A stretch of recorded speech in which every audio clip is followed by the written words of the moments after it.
Congress party ఆదేశిస్తే నేనైనా Raghuveera Reddy uncle అయినా పల్లంరాజు గారైనా ఎవరైనా పోటీకి సిద్ధం కావాల్సిందే. సో మీరు పోటీకి సిద్ధమే.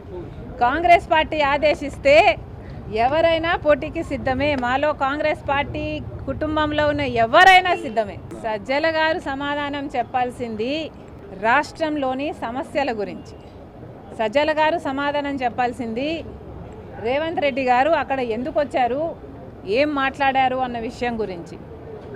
మేము ఏ కలలు కంటున్నామో పక్కన పెట్టండి, మీరు ఏ కలలు కంటున్నారో ప్రజలందరూ గమనిస్తున్నారు. మిమ్మల్ని ఇంటికి పంపడానికి ప్రజలందరూ సిద్ధంగా ఉన్నారు. సజ్జల గారు మళ్ళీ చెప్తున్నాం, విశాఖపట్నం ప్రైవేటైజేషన్కు కాంగ్రెస్ పార్టీ ఒప్పుకోదు.